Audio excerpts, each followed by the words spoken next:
Good evening, all, and welcome to Untold Dread.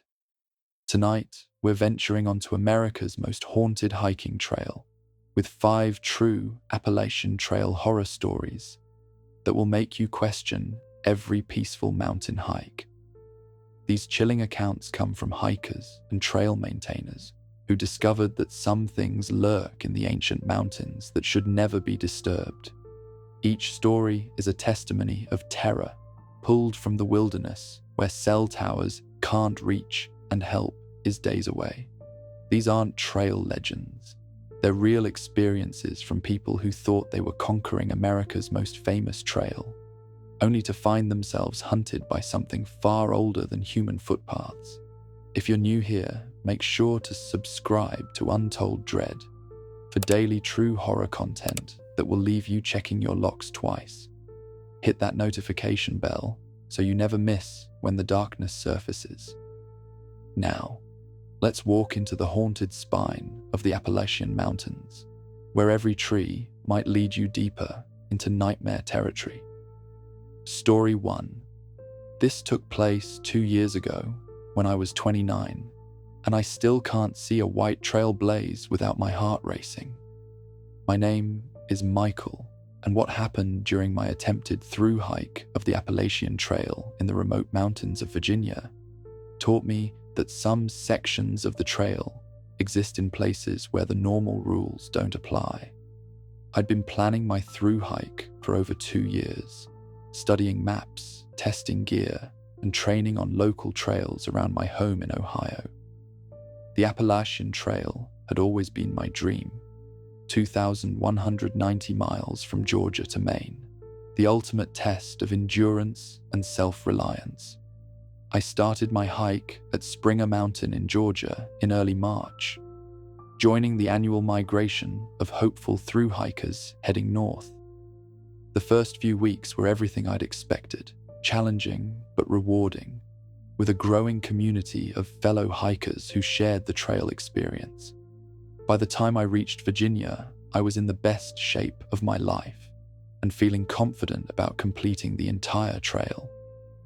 Virginia contains about a quarter of the entire Appalachian Trail, and I was looking forward to the long stretches through Shenandoah National Park and the Blue Ridge Mountains. But it was in a remote section of the George Washington National Forest between Waynesboro and Front Royal that I encountered something that changed everything. I'd been hiking alone for 3 days, having separated from my trail family to make up some time. The section I was on was known for its isolation, nearly 40 miles between road crossings with no towns or resupply points, just dense forest, rocky ridges, and the endless white blazes marking the trail. On my second night in this section, I made camp at a small clearing about 50 yards off the trail.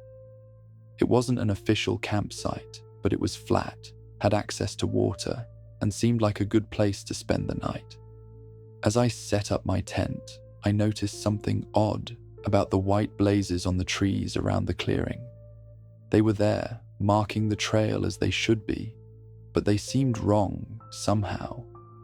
Too bright, too fresh, like they'd been painted recently, despite being in a section of trail that saw little maintenance. I followed the blazes back toward the main trail and found something that made me stop cold. There were 2 sets of white blazes, the normal ones that mark the official Appalachian Trail, and another set that branched off into the forest, leading in a direction that didn't match any of my maps. The second set of blazes was painted in the same style as the official trail markers, but they led into terrain that shouldn't have had any trail at all.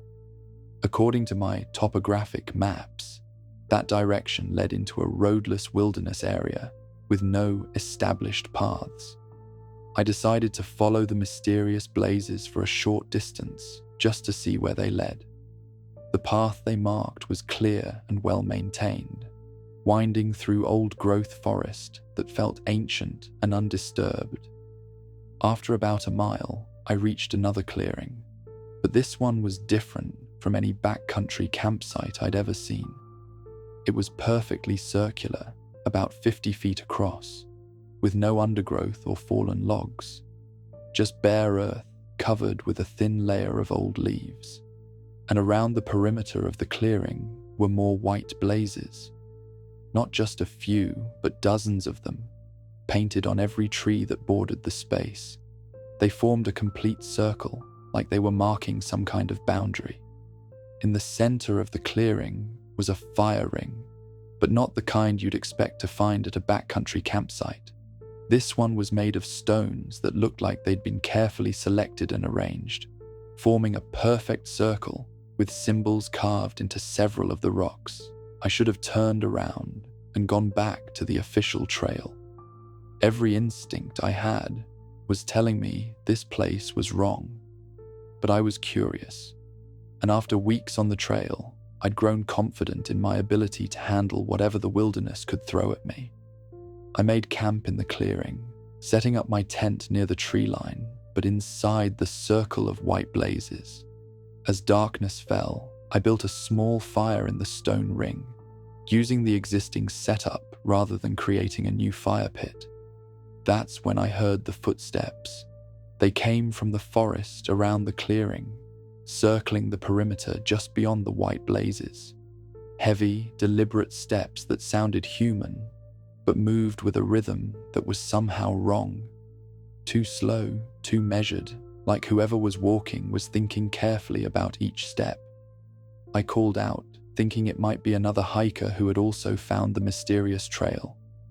But there was no response, just the continued circling of footsteps around my camp. I grabbed my headlamp and shined it toward the tree line, but the beam revealed nothing except the white blazes glowing in the darkness. The footsteps continued, sometimes coming close enough that I should have been able to see whoever was making them, but there was never anyone there.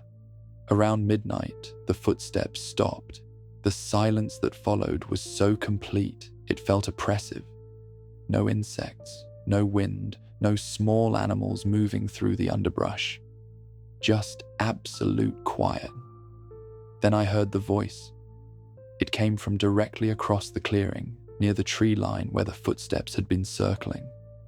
A man's voice, clear and distinct, speaking in a conversational tone like he was talking to someone sitting right next to him. Another one found the old trail, the voice said. Been a while since we had a visitor. I sat up in my tent, listening carefully. The voice continued, but now it seemed to be having a conversation with someone I couldn't hear. Young fellow, looks like he's been walking for a while. Got that thru-hiker look about him. There was a pause, as if the voice was listening to a response. Oh, he can hear us all right. They always can, once they make camp inside the circle. Question is, does he understand what he's gotten himself into? I unzipped my tent and stepped outside, shining my headlamp toward the voice. Who's there? I can hear you talking. The voice chuckled, a sound that seemed to come from multiple directions at once. Well now, that's refreshing. Most folks pretend they can't hear us, like ignoring us will make us go away. Where are you? I can't see you. We're right here, son. Been here longer than you can imagine. This clearing, these blazes, this whole section of trail, it's ours. Has been since before your Appalachian Trail was even a dream. More voices joined the first, creating a chorus of conversation that surrounded my campsite. They spoke to each other in casual tones, discussing me like I was an interesting specimen they'd discovered. He's got good gear, one voice observed. Quality pack, proper tent, knows what he's doing out here. Trail name? Asked another voice. Don't think he's earned one yet, replied the first voice. Still too new, too soft, but he's got potential. What do you want? I called out to the darkness. Want? The first voice seemed amused. We don't want anything, son. We're just curious about folks who find their way onto the old trail. See? most hikers stick to the official path, follow the regular blazes, never notice there's another way through these mountains. But you noticed, another voice added. You saw the old blazes and decided to follow them. That takes a certain kind of person. The kind of person who might be ready to learn about the real trail, said a third voice. The one that's been here since before Europeans ever set foot in these mountains. I spent the rest of the night listening to their conversation, learning about the history of the mountains from beings who claimed to have been there for centuries. They spoke of Native American trails that predated any European exploration, of paths through the wilderness that connected sacred sites and hunting grounds. According to them, the modern Appalachian Trail was built on top of much older routes, and in some places, the ancient paths still existed alongside the newer ones. The white blazes I'd followed weren't marking an official trail. They were marking one of the old ways, a path that existed in the spaces between the mapped world. Every generation, a few hikers find their way onto the old trail, the first voice explained. Most of them get scared and run back to the regular path. But some stay, learn what we have to teach. What do you teach? I asked. How to really walk in the wilderness, another voice replied. How to move through the mountains without leaving a trace. How to find your way by reading signs that aren't on any map. How to become part of the trail instead of just walking on top of it. As dawn approached, the voices began to fade. But before they disappeared entirely, the first voice gave me a choice. You can go back to the regular trail if you want, he said. Follow the official blazes, finish your through hike, get your certificate in Maine, or you can stay with us, learn the old ways, become a real mountain walker. What happens if I stay? You become part of the trail, the voice replied. Part of the mountains themselves.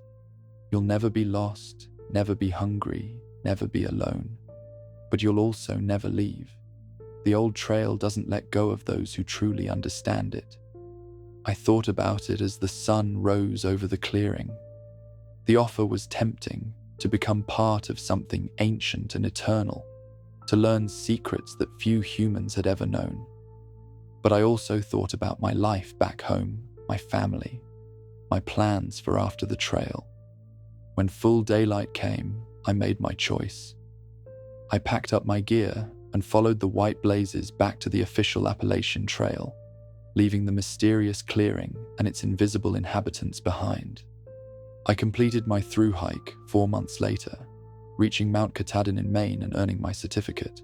But the experience in that Virginia clearing changed me. I could never again look at the trail as just a hiking path. I knew there were older routes running parallel to the official trail, marked by blazes that most people would never notice. Sometimes, when I'm hiking on other trails, I catch glimpses of white blazes that don't match the official markers, and I hear voices in the wind calling to me from the old paths, reminding me that the offer is still open. Because once you've seen the real trail, the official one never feels quite complete. And sometimes, late at night, when I'm camping alone, I wonder if I made the right choice in returning to the mapped world. Story 2. This took place 18 months ago when I was 32, and I still can't sleep in a tent without checking the zipper every few minutes. My name is Sarah, and what happened during my section hike through the White Mountains of New Hampshire taught me that some trail shelters are designed to keep things in, not out. I'd been section hiking the Appalachian Trail for 3 years, taking vacation time to complete different portions of the 2,190-mile trail. The White Mountains were supposed to be the crown jewel of my hiking experience. Challenging terrain, spectacular views, and some of the most iconic trail shelters on the entire AT. My plan was to spend 5 days hiking from Franconia Notch to Pinkham Notch, staying in the famous AMC huts and trail shelters that dotted the route through the presidential range. I'd reserved my spots months in advance, excited to experience the legendary hospitality of the Appalachian Mountain Club facilities. The first 2 days went perfectly. I stayed at Lonesome Lake Hut and Greenleaf Hut, enjoying hot meals and warm bunks while meeting fellow hikers from around the world. The trail was challenging but manageable, and the views from the ridgelines were everything I'd hoped for.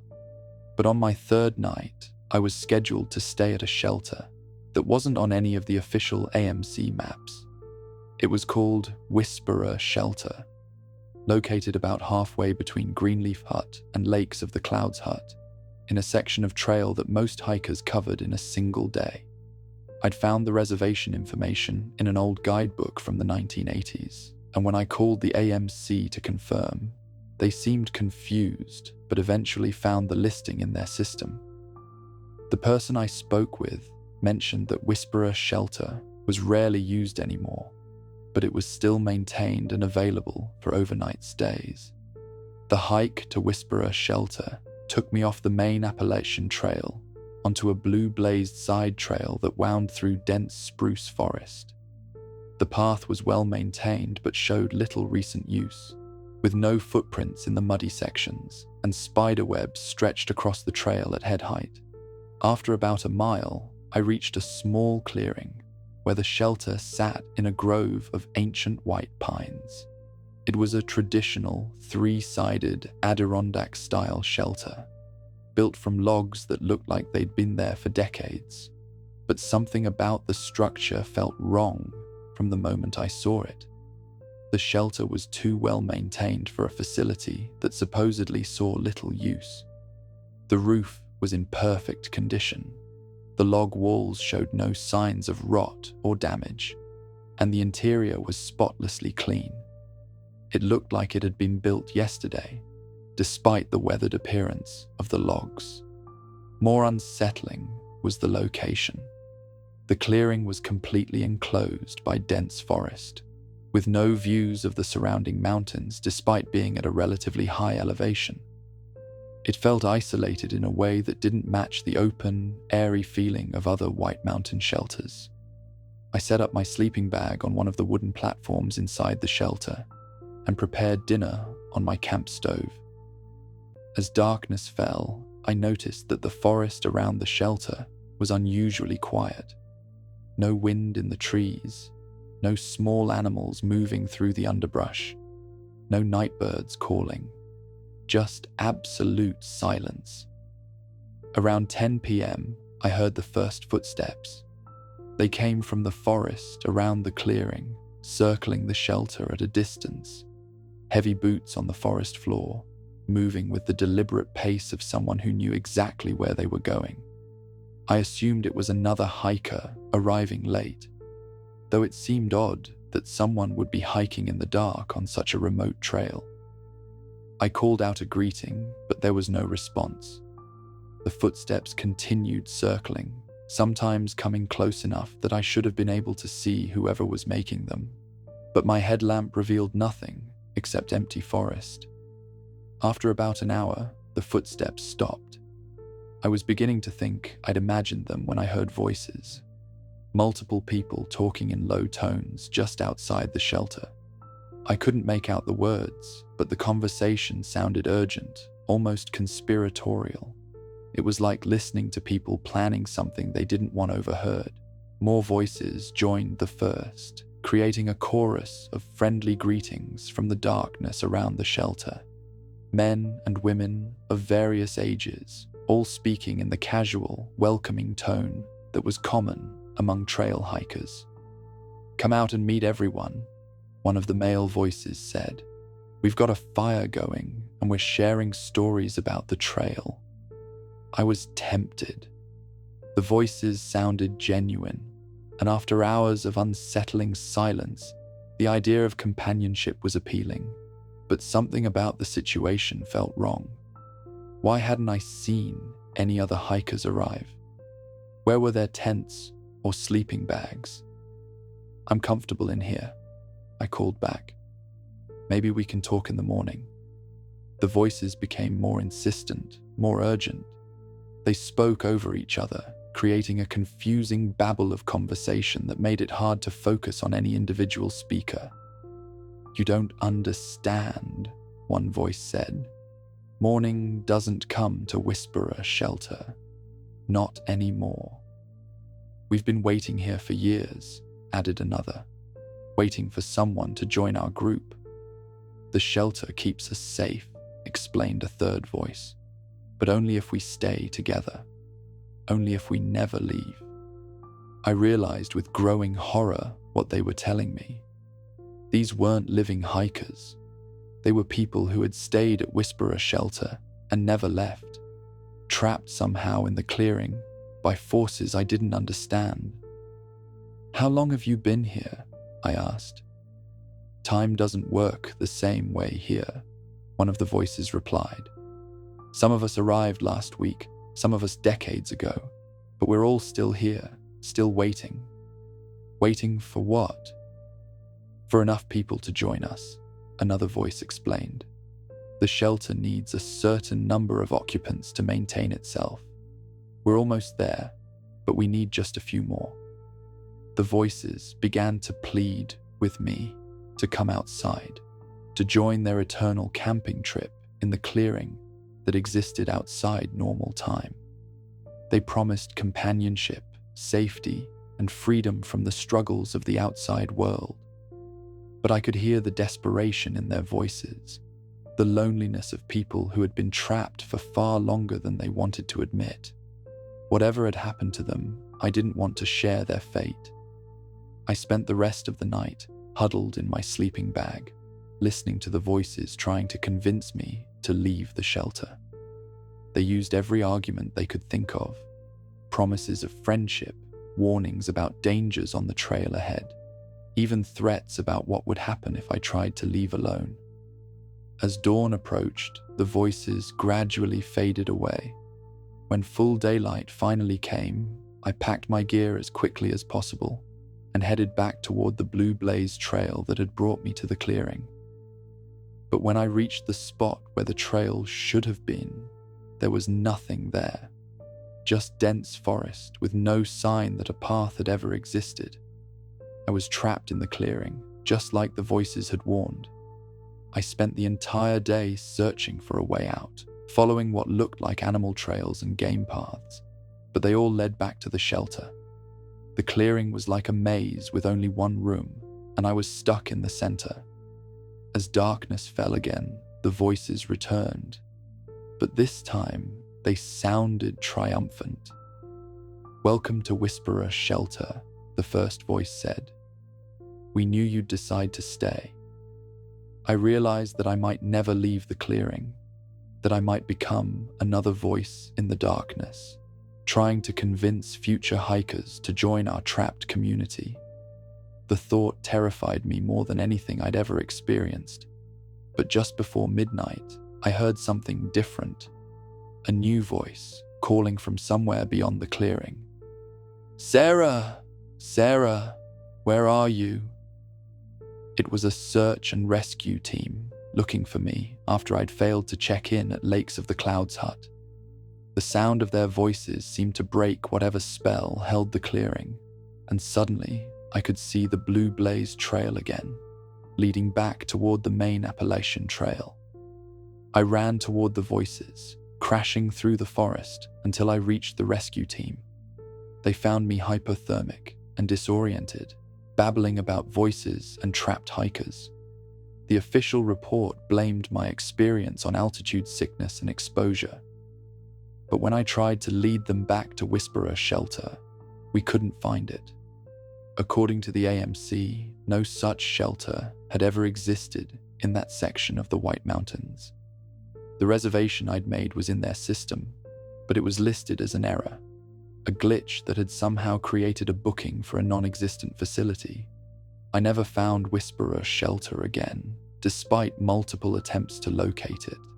But sometimes, when I'm hiking alone in remote areas, I hear voices calling from clearings that don't appear on any map, and I know that somewhere in the White Mountains, a group of trapped hikers is still waiting for enough people to join them, still hoping that the next person who finds their shelter will decide to stay forever. Story 3. This took place 8 months ago, when I was 27, and I still can't look at trail maps without my hands shaking. My name is David, and what happened during my solo section hike through the remote mountains of Maine taught me that some parts of the Appalachian Trail lead to places that aren't supposed to exist. I was attempting to complete the final section of my section hiking journey, the legendary 100-mile wilderness in Maine, the most remote and challenging portion of the entire Appalachian Trail. It's the last major hurdle before Mount Katahdin, and I'd been looking forward to it for years. The 100-mile wilderness lives up to its name. No roads, no towns, no resupply points for nearly 100 miles of rugged Maine forest. Just you, your pack, and some of the most beautiful and unforgiving terrain on the entire trail. I'd planned my resupply carefully, carrying 8 days' worth of food and gear to get me through the section. My route would take me from Monson, Maine, through dense forest, across multiple lakes and streams, and finally to Baxter State Park and the base of Mount Katahdin. The first 3 days went exactly as planned. The trail was challenging but manageable, winding through pristine wilderness that felt untouched by human presence. I saw moose, black bears, and more wildlife than I'd encountered on any other section of the trail. But on my 4th day, something went wrong with my navigation. I'd been following the white blazes religiously, as I had for hundreds of miles of previous hiking. But around midday, I realized I hadn't seen a blaze in over an hour. I backtracked, looking for the familiar white rectangles painted on trees, but couldn't find any. According to my map and GPS, I should have been on a well-established section of the Appalachian Trail, but the path I was following didn't match any of the terrain features marked on my topographic maps. I was walking through forest that shouldn't have existed, following a trail that wasn't supposed to be there.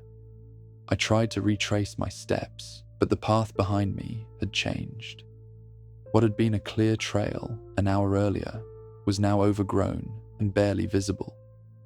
It was like the forest was rearranging itself around me, creating new routes while erasing the ones I'd already traveled. By late afternoon, I was completely lost. My GPS showed my location as a blank area between mapped territories, and my compass was spinning wildly, unable to find magnetic north. I was somewhere in the Maine wilderness, but not anywhere that appeared on any official map. As darkness approached, I found a small clearing beside a stream and set up camp. The area felt wrong from the moment I arrived. The trees were too uniform, all the same species and roughly the same age, like they'd been planted rather than grown naturally. And the stream flowed in a direction that didn't match the topography of the surrounding terrain. I built a small fire and tried to figure out where I was, studying my maps and trying to identify landmarks. But nothing I could see matched anything on my charts. It was like I'd walked into a completely different wilderness, one that existed parallel to the mapped world but separate from it. Around midnight, I heard the first sounds. They came from the forest around my campsite. The sound of someone walking through the underbrush, moving with the steady pace of an experienced hiker. I called out, hoping it was another lost hiker who might be able to help me navigate back to the official trail. But there was no response. The footsteps continued, circling my campsite at a distance, sometimes coming close enough that I should have been able to see whoever was making them.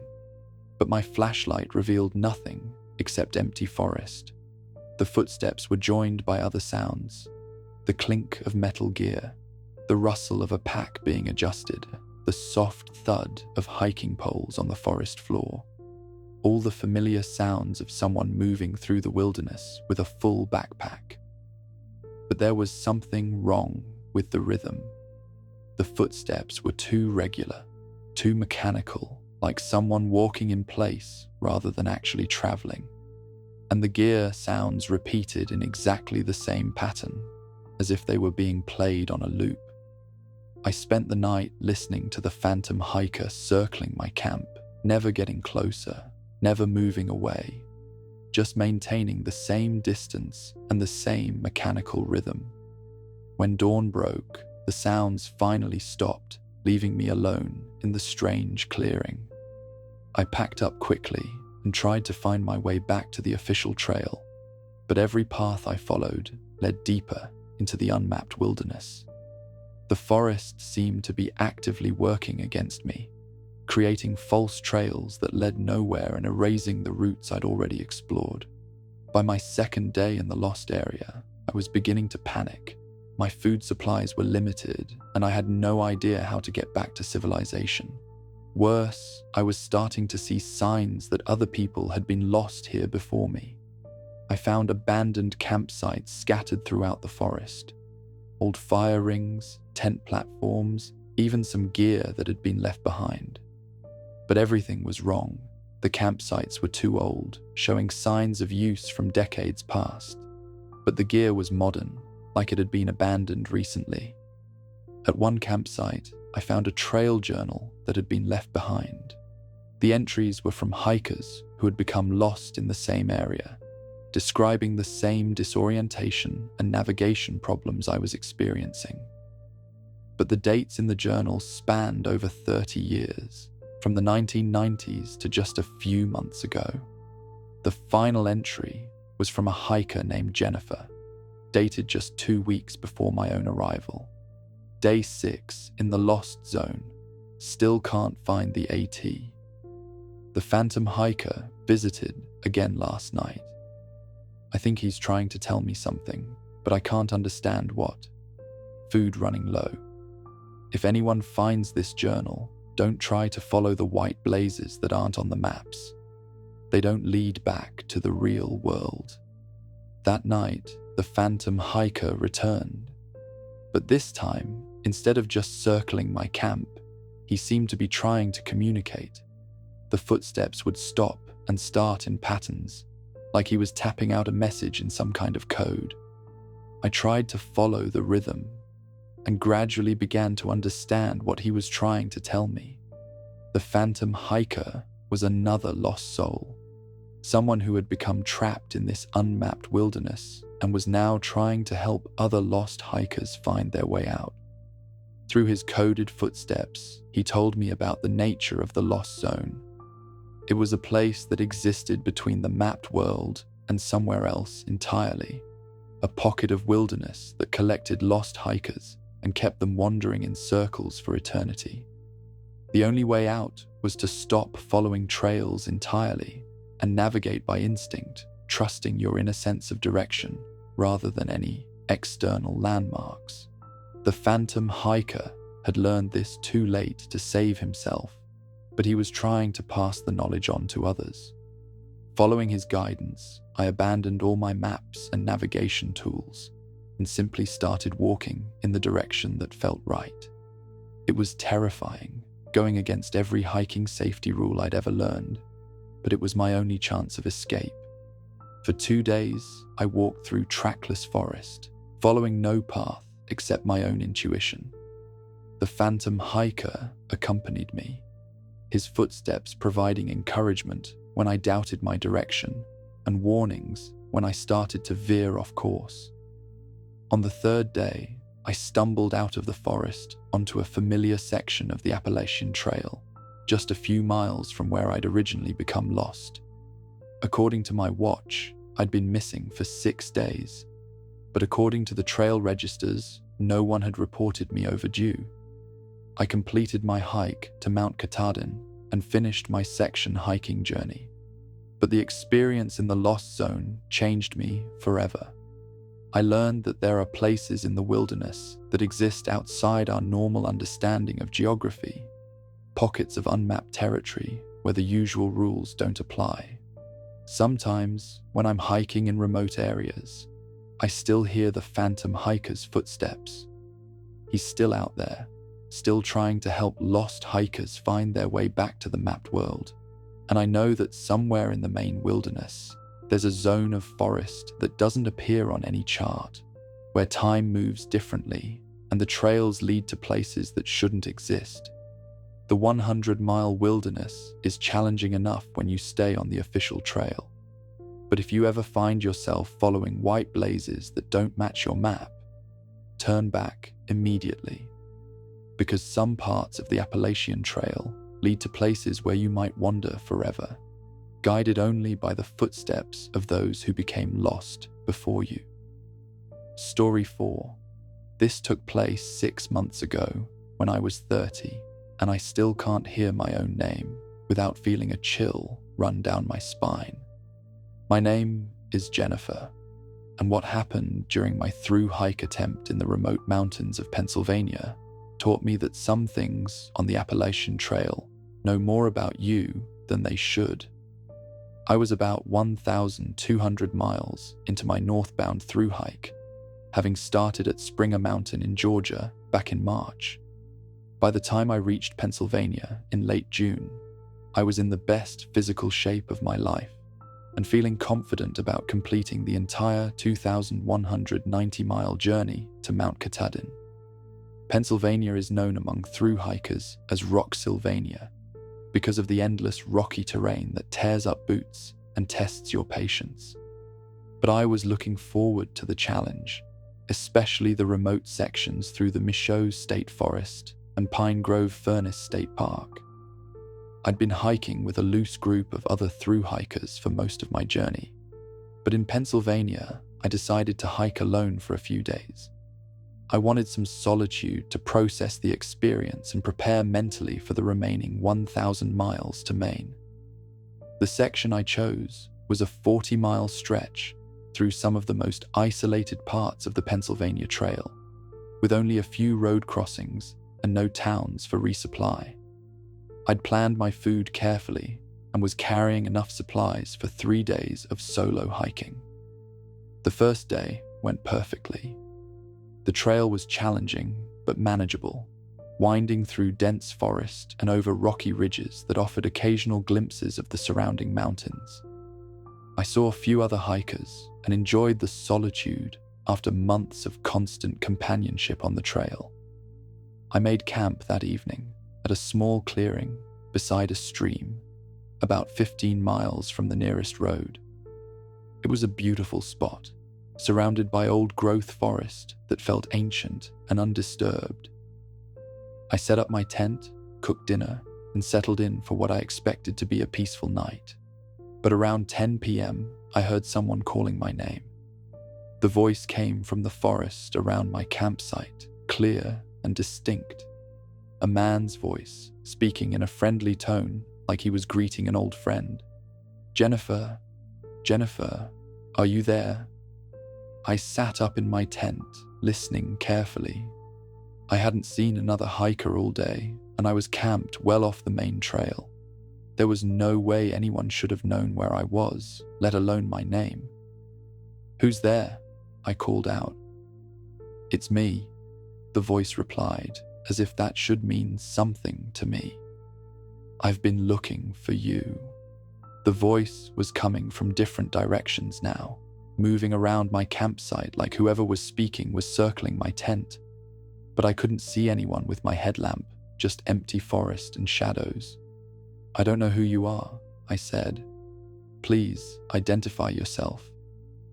"Of course you know me," the voice said, and now it sounded amused. "We've been hiking together for months. Don't you remember all our conversations?" I felt a chill run through me. The voice was claiming to know me, to have shared my hiking experience, but I'd never heard it before in my life.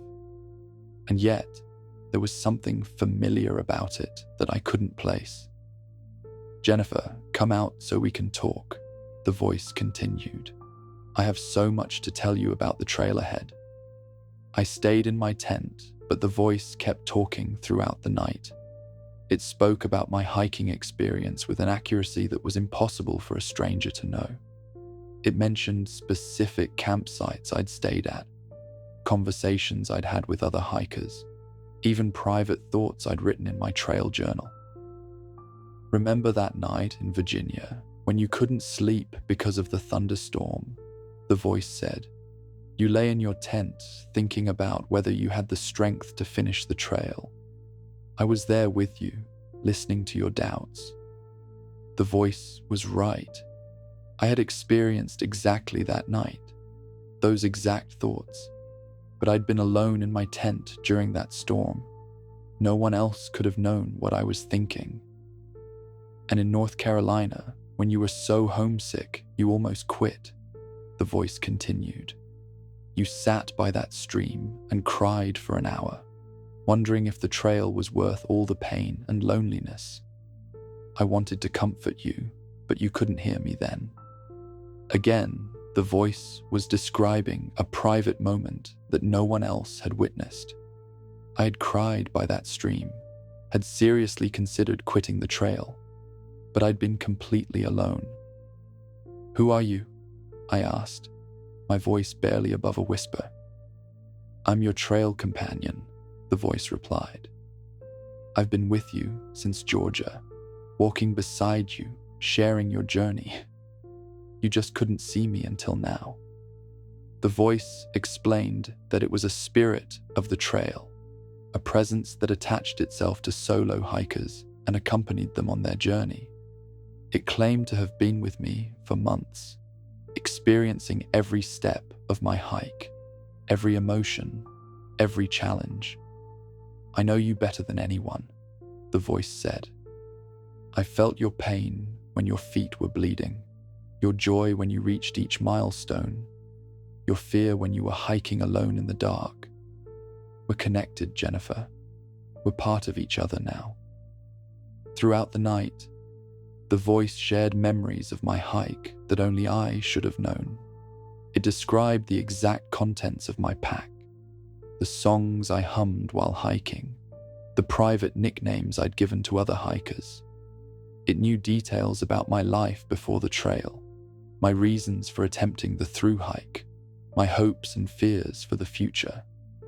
But most disturbing was how it spoke about these things, not like an outside observer, but like it had experienced them itself, like it was me or part of me, sharing memories from a perspective I didn't understand. We've been through so much together, the voice said.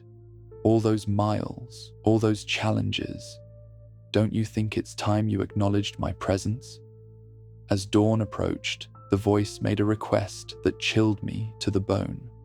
I want to walk beside you today, it said. Not invisible, not hidden. I want you to see me, to recognize me as your true hiking partner.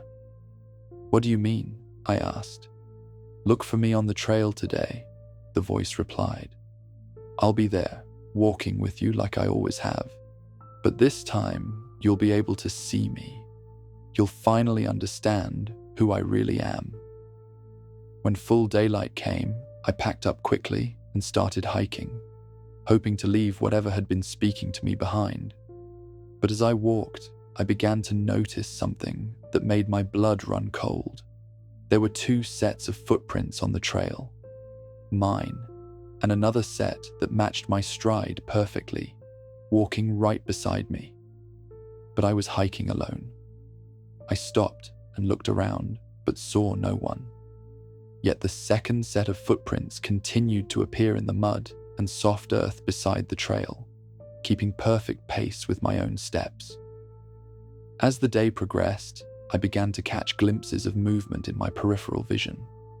A shadow that moved when I moved, a reflection that appeared in streams and puddles, always just out of direct sight, but definitely there. And then, around midday, I saw it clearly. Walking beside me on the trail was another version of myself. Same height, same build, same hiking gear, but wrong somehow, like a reflection that had stepped out of a mirror and decided to exist independently.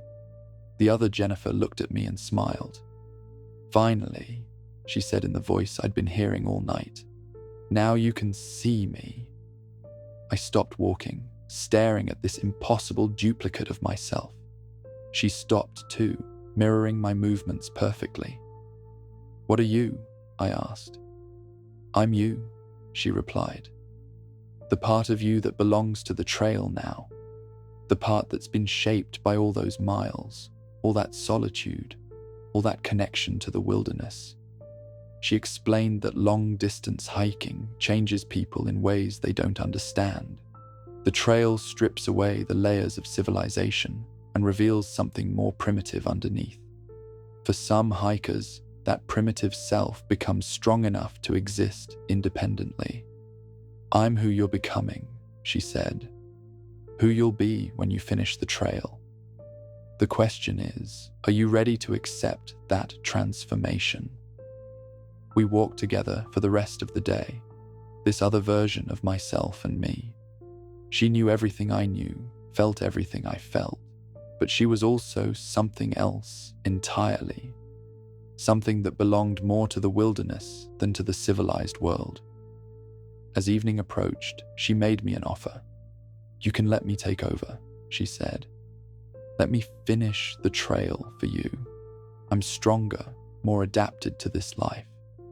I can complete the journey without the doubts and fears that hold you back." "What would happen to me?"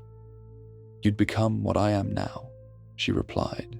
"A shadow, a memory, a part of the trail's history. But you'd also be free from all the pain and struggle of the remaining miles." I thought about it as we made camp that evening. The offer was tempting. I was exhausted, physically and emotionally drained by the constant challenges of the trail. The idea of letting someone else carry that burden was appealing. But as I looked at my trail companion, I realized she wasn't really me. She was something the trail had created, using my experiences and memories as raw material. If I let her take over, I would lose everything that made me who I was. When dawn came, I made my choice. I told her I wanted to finish the trail myself, to complete the journey as the person I was, not the person the trail wanted me to become. She nodded as if she'd expected my answer. "I'll always be here," she said. "Part of you now, part of your trail experience. You can't separate yourself from what you've become out here." She faded away as the sun rose, but I could still feel her presence. She was right. She had become part of me, a shadow self created by months of solitude and challenge on the trail. I completed my through hike 6 weeks later, reaching Mount Katahdin and earning my 2,000 milers status. But the experience with my trail companion changed how I understood the journey. The trail doesn't just test your physical abilities, it changes who you are at a fundamental level. Sometimes, when I'm hiking alone, I still catch glimpses of her in my peripheral vision. The trail version of myself, walking beside me like she always has. And I know that part of me will always belong to those 2,190 miles of wilderness, no matter how far I travel from the mountains. Because the trail doesn't just change you, it creates new versions of you, shadow selves that understand the wilderness in ways your civilized mind never could. And once those selves exist, they never really go away. Story 5. This took place 3 months ago when I was 33, and I still can't look at Mount Katahdin without feeling like something is watching me from the summit. My name is Robert, and what happened during my final approach to the northern terminus of the Appalachian Trail taught me that some journeys are never meant to end. I was less than 100 miles from completing my through hike, having walked over 2,000 miles from Springer Mountain in Georgia. After 5 months on the trail, I was finally approaching Mount Katahdin in Maine, the legendary northern terminus that represents the ultimate goal for every northbound through hiker. The approach to Katahdin is supposed to be a celebration, the culmination of months of preparation, and thousands of miles of hiking. But as I entered the final section of trail through Baxter State Park, something felt wrong. I'd been hiking alone for the past week, having separated from my trail family to savor the final miles in solitude. The 100-mile wilderness had been challenging but rewarding, and I was looking forward to the emotional moment of touching the summit sign on Katahdin. But the closer I got to the mountain, the more unsettled I became. Other hikers I met seemed different somehow, like they were going through the motions of celebration without really feeling it. Their eyes had a distant quality, as if they were looking at something the rest of us couldn't see. I spent my final night on the trail at Katahdin Stream Campground, the traditional last stop before the summit attempt. The campground was full of through hikers preparing for their final day, but the atmosphere was strange. Instead of the excitement and camaraderie I'd expected, there was an undercurrent of anxiety that no one wanted to acknowledge. I set up my tent and joined a group of other hikers around a campfire. They were all within days of finishing their through hikes, but their conversation was subdued, almost melancholy. "Anyone else feeling weird about tomorrow?" asked a hiker named Trail Dog, who'd been on the trail for 6 months. "What do you mean?" I asked. "I don't know," he said, staring into the fire. "I've been looking forward to this moment for years, but now that it's here, something feels off, like we're not supposed to finish." Other hikers nodded in agreement. They described the same feeling I'd been experiencing, a growing sense that something was wrong with the approach to Katahdin, that the mountain itself was somehow different from what they'd expected. "I had the strangest dream last night," said a woman named Moonbeam. "I dreamed I reached the summit, but when I touched the sign, I couldn't leave, like the mountain wouldn't let me go." "I've been having similar dreams," admitted another hiker. "Always the same thing. I finish the trail, but then I'm stuck there forever, unable to come down." We talked late into the night, sharing our anxieties about the final day. Everyone had been experiencing strange dreams, unsettling feelings, and a growing reluctance to actually complete the journey they'd worked so hard to finish. But we were so close. After months of hiking, the idea of stopping just 5 miles from the summit was unthinkable. We agreed to start early and hike together, hoping that group support would help us overcome whatever psychological barriers we were facing. The next morning, we began the final ascent of Mount Katahdin. The trail was steep and challenging, winding through dense forest before emerging above treeline for the final push to the summit. But with each step, the feeling of wrongness intensified.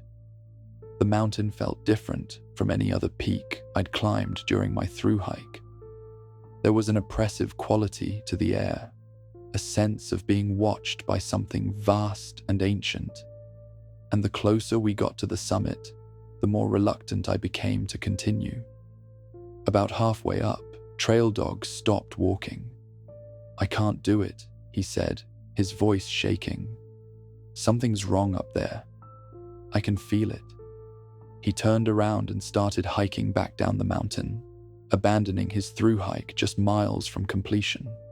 One by one, other hikers in our group made the same decision, overcome by an inexplicable fear of reaching the summit.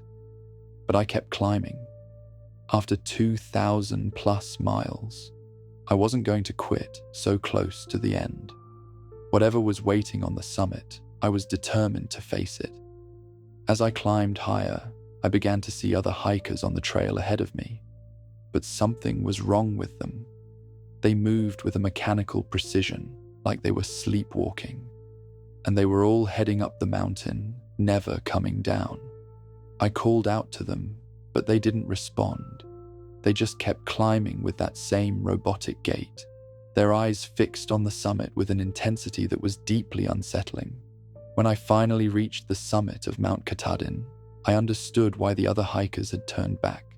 The summit was crowded with people, But they weren't celebrating. They were just standing there, motionless, staring out at the surrounding wilderness with empty eyes. Dozens of hikers, all wearing the gear and bearing the trail names of successful thru hikers, but none of them seemed truly alive. In the center of the summit was the famous sign marking the northern terminus of the Appalachian Trail. But it wasn't the weathered wooden sign I'd seen in countless photos.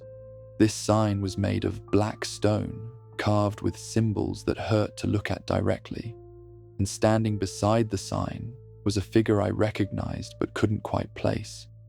An elderly man in hiking gear that looked decades out of date, smiling at me with an expression of infinite patience. "Congratulations," he said, in a voice that seemed to come from the mountain itself. "You've completed the trail." "Who are you?" I asked. "I'm the first," he replied. "The first person to walk the full length of what would become the Appalachian Trail. I've been waiting here for others to join me." He gestured to the motionless hikers around us. "These are all the successful thru hikers, the ones who truly completed the journey. They've earned their place here, become part of the trail itself." I looked more closely at the other hikers and realized with horror that some of them were wearing gear from decades past. They'd been standing on this summit for years, maybe decades, trapped in their moment of triumph. "The trail changes you," the first hiker explained. "Mile by mile, step by step, it strips away everything that connects you to the civilized world. By the time you reach this summit, you belong more to the wilderness than to humanity." "That's not true," I said. "I'm still myself. I still have a life to return to." He smiled sadly. "Do you? Think about it. What's waiting for you back in the world you left behind? A job you didn't care about? Relationships that felt shallow compared to the connections you made on the trail? A life that now seems meaningless after months of pure, simple existence in the wilderness?" His words hit me like a physical blow because they were true. I had been dreading the return to normal life, the end of the trail's simple rhythms and clear purpose. The thought of going back to my old existence felt like a kind of death. "Here, you can stay forever," he continued. "Part of the trail, part of the mountains. No more pain, no more struggle, no more confusion about what your life means. Just eternal peace in the place where you found your true self." I looked at the other hikers again and saw the appeal of what he was offering. They looked peaceful, content, free from all the complications and struggles of modern life. They had found their place in the world and never had to leave it. But I also saw that they weren't really living anymore. They were preserved, like insects in amber, frozen in their moment of achievement, but unable to grow or change or experience anything new. "I want to go home," I said. "This is your home now," the first hiker replied. "You've walked 2,190 miles to get here. Every step was leading to this moment, this choice. You can join us willingly, or you can fight it and be trapped here anyway. The mountain doesn't let go of those who truly complete the trail." I felt the truth of his words. There was a power on this summit that was trying to claim me, to make me part of its collection of successful hikers. I could feel my will to leave weakening, my desire to return to the world below fading. But I thought about the people I'd left behind, the life I'd built before the trail. It might not have been perfect, but it was mine. And I realized that the real completion of a thru hike wasn't reaching the summit. It was returning home, changed, but still yourself. I turned away from the stone sign and started walking back down the mountain. Behind me, I heard the first hiker calling my name, promising me peace and belonging if I would just turn around. But I kept walking. The descent was the hardest thing I'd ever done. Every step felt like I was fighting against invisible chains, and the mountain itself seemed to be working against me.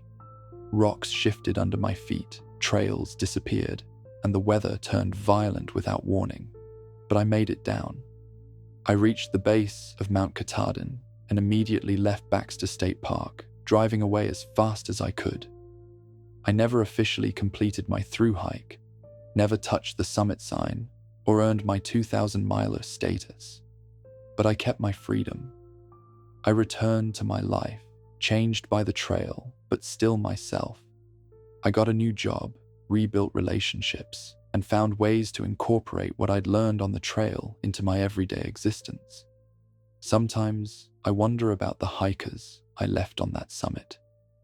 Are they still standing there, trapped in their moment of triumph? And I wonder if I made the right choice, giving up my completion so close to the end.